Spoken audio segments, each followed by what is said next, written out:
आज हम लोग बात करने वाले हैं कि पाटलिपुत्रा यूनिवर्सिटी में फर्स्ट डिवीज़न लाने के लिए आप कैसा उत्तर लिख सकते हैं। पार्ट 1, पार्ट 2 और पार्ट 3 तीनों के लिए यहाँ पर हम आपको टिप्स दे रहे हैं।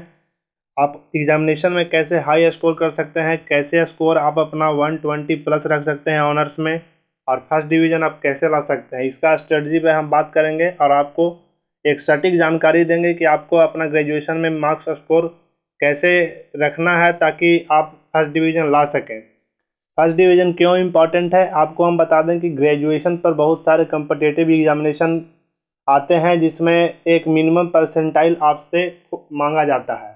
अगर आप फर्स्ट डिवीज़न ले आते हैं तो आपको किसी भी कम्पिटिटिव एग्जामिनेशन में फॉर्म भरने के लिए आपको उस कम्पिटिटिव एग्जामिनेशन का मिनिमम परसेंटाइल देखना नहीं होगा, इसलिए आप फर्स्ट डिवीज़न स्कोर करना बेहतर समझिए। क्योंकि यहाँ पर अगर आप फर्स्ट डिवीज़न स्कोर कर देते हैं तो आपको करीब करीब सारे कम्पिटिटिव एग्जामिनेशंस में आप फॉर्म भरने के लिए एलिजिबल हो जाते हैं। अगर आप SC ST या बैकवर्ड सेक्शन से हैं तब आपको 50% अनिवार्य है, तब आप 50% भी ला सकते हैं। लेकिन अगर आप फोकस करें, थोड़ी सी मेहनत कर दें तो आपका फर्स्ट डिवीज़न भी आ सकता है। तो इसी पे आज हम बात करने वाले हैं। तो चलिए सबसे पहले देख लेते हैं कि ग्रेजुएशन का मार्किंग सिस्टम क्या है।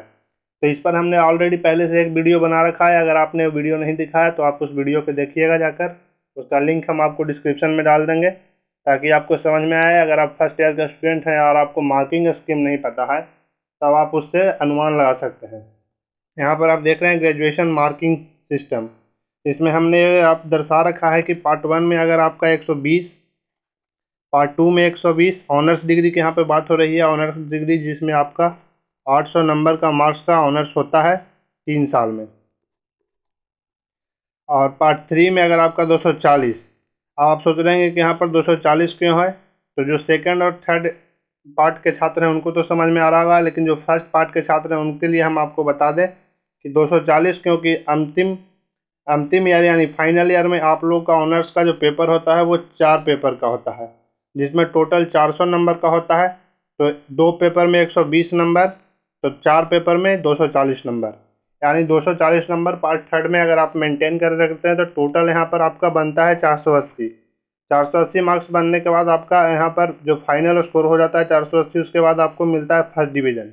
यानी 480 स्कोर करने पर आपको फर्स्ट डिवीज़न मिलता है। तो आप इस स्कोर को अगर पूरे साल तीनों ईयर मेंटेन करके रखते हैं तो आपको आसानी होगी। अगर मान के चलिए कि हमारा पार्ट फर्स्ट में 110 नंबर आ गया तो आपको अगले साल थोड़ा सा कोशिश करके इस स्कोर को मेंटेन करना होगा। इस ईयर में आपको 130 लाना होगा, और नहीं तो अगर इसमें भी 110 आ गया तो फिर अगली साल आपको 260 नंबर लाना होगा। तो इस तरह से अगर आप मेंटेन करके 480 फाइनल स्कोर करते हैं तो आपको फर्स्ट डिवीज़न मिलता है। और सेकंड डिवीज़न के लिए आप यहाँ पर देख रहे हैं पार्ट फर्स्ट में आपको 90 नंबर, पार्ट सेकंड में आपको 90 नंबर, और पार्ट पार्ट थर्ड यहाँ पर पार्ट थर्ड होगा। पार्ट थर्ड में आपको 180 नंबर लाना अनिवार्य है, जिससे आपका स्कोर बनता है 360 और आपको मिलता है सेकंड डिवीज़न। और यहाँ पर आपका थर्ड डिवीज़न का कोई कॉन्सेप्ट नहीं है, या तो आप पार्ट फर्स्ट लाइन आप तो फर्स्ट डिवीज़न आएगा, या तो पार्ट सेकंड, और नहीं तो आप फेल हो जाएंगे। और इस कंडीशन में आपको फिर से एग्जामिनेशन देना होगा। अब बात कर लेते हैं कि इसके लिए आपको क्या करना होगा, टिप्स क्या है, आप कैसे एग्जामिनेशन में अच्छा स्कोर कर सकते हैं। तो सबसे पहला जो बात है वो सबसे पहले आप गेस पेपर खरीदेंगे आप मार्केट से जाकर।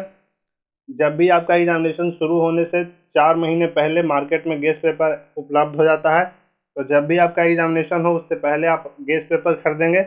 अब बात कर लेते हैं कि which one is better. Market में आपको 2 तरह के गेस पेपर उपलब्ध हैं, जसपाल और A1। आप किस गेस पेपर को खरीद सकते हैं, तो हमारे अकॉर्डिंग फर्स्ट और सेकंड ईयर में आप हैं तब आप A1 खरीद सकते हैं।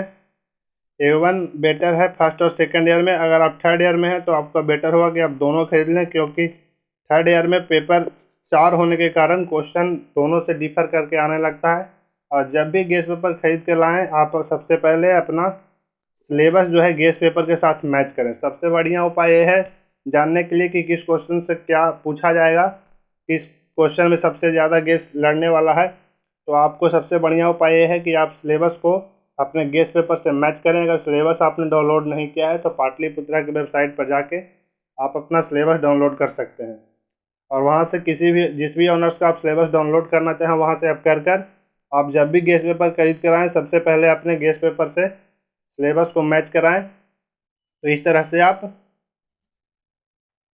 अपना बेटर प्रिपरेशन कर सकते हैं। अब बात कर लेते हैं कि आंसर राइटिंग के बारे में। क्या आंसर राइटिंग में हम लोग कैसे लिखें, क्या करें। तो सबसे पहले आप जब भी परीक्षा में बैठें तो आंसर आप पॉइंट वाइज लिखें, कहानी की तरह नहीं लिखें। स्पेशली फॉर साइंस स्टूडेंट, अगर आप साइंस के छात्र हैं तो आप जब भी आंसर लिखेंगे पॉइंट वाइज लिखेंगे, कहानी की तरह नहीं जैसे गेस्ट पेपर में लिखा होता है। अगर आप वैसे लिख देते हैं तो जब भी आपका कॉपी जिस भी एग्जामिनर के पास जाएगा चेक होने के लिए, वो आपको मार्क्स काट लेगा और आप कोई क्लेम नहीं कर सकते, क्योंकि वो साफा आपको दिखता है कि आपने गेस्ट पेपर से छाप दिया है। तो जब भी आप लिखेंगे पॉइंट वाइज लिखेंगे और कोशिश करेंगे कि अगर आप पढ़ लिए हैं थोड़ा सा भी तो आप आंसर आप अपने वर्ड में देंगे, यानी अपने खुद के वर्ड में लिखेंगे तो ज़्यादा बेटर होगा। क्योंकि जब भी आंसर चेक होने के लिए, कॉपी चेक होने के लिए टीचर्स के पास जाता है, वो देखता है कि आपने कैसे आंसर लिखा है और उसको पता चल जाता है कि आपने आंसर गेस्ट पेपर से लिखा है या खुद से लिखा है। तो आप अगर थोड़ा सा पढ़ लेते हैं तो आप कोशिश करेंगे कि आंसर अपने वर्ड में दें। सारे क्वेश्चन को अटेम्प्ट करें, कोई भी क्वेश्चन छोड़ के नहीं आए, क्योंकि अगर आप किसी भी क्वेश्चन को छोड़ के आते हैं तो एक क्वेश्चन का मार्क्स जो होता है 20 होता है। अगर आपने एक क्वेश्चन छोड़ दिया तो आपका 20 का 20 मार्क्स चला गया। अगर आपने टोटल क्वेश्चन अटेम्प्ट किया है तब आपका 20 में संभावना है कि 10, 12 या 15 मार्क्स मिल जाए और आपका इतना मार्क्स बढ़ जाएगा। तो आप जब भी क्वेश्चन लिखेंगे आप कोशिश करेंगे, आपको 3 घंटा समय दिया जाता है, 3 घंटा में आपको 5 क्वेश्चन अटेम्प्ट करना होता है, जिसमें 10 ऑब्जेक्टिव होता है जो कंपलसरी होता है, उसके अलावा 5 क्वेश्चन आप अटेम्प्ट करके आएंगे। और हैंड राइटिंग का भी ख्याल रखें, जब भी आप उत्तर दें आप ये ख्याल रखें कि आपका हैंड राइटिंग अच्छा हो, ताकि आप जब भी एग्जामिनर कॉपी चेक करे आपको हैंड राइटिंग का 2 या 4 नंबर ज़रूर दे। क्योंकि अगर आप नीट एंड क्लीन लिखते हैं तो आपको नंबर इसके मिलते हैं, ये डेफिनेटली है।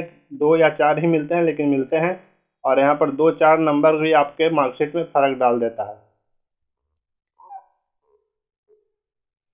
तो ये था मार्किंग स्कीम, हमने आपको बताया फर्स्ट डिवीज़न लाने के लिए आपको किस तरह से लिखना है। और अगर आप सेकंड डिवीज़न आना चाहते हो, ये आप मार्किंग स्कीम किस तरह से लिखना है ये हमने आपको टिप्स दिया है। अगर कोई और भी दिक्कत इससे रिलेटेड हो तो आप हमें कमेंट में पूछ सकते हैं। रिलेटेड टॉपिक से अगर कोई भी परेशानी हो तो आप हमें कमेंट में पूछ सकते हैं। और इसी के साथ हमारे चैनल को सब्सक्राइब कर लीजिएगा ताकि आपको तमाम अपडेट पाटलिपुत्रा से रिलेटेड मिलता रहे। आप चैनल को सब्सक्राइब अगर करके नहीं रखते हैं तो कोई भी इंफॉर्मेशन अगर फॉर्म से रिलेटेड, रजिस्ट्रेशन से रिलेटेड आता है आपको आप तक नहीं पहुंच पाएगा। और अगर आप तक नहीं पहुंच पाया, समय से आप अपना फॉर्म या रजिस्ट्रेशन नहीं करा पाए, तो फिर इसकी जिम्मेवारी न तो यूनिवर्सिटी लगी न कोई लगी और आप पीछे रह जाएंगे। तो इसलिए आप चैनल को सब्सक्राइब कर लीजिएगा। एक चैनल को सब्सक्राइब करके रखने में कोई पैसे नहीं लगते, इसलिए चैनल को सब्सक्राइब और हमारे वीडियो को लाइक ज़रूर कीजिएगा। ताकि धन्यवाद। इसी के साथ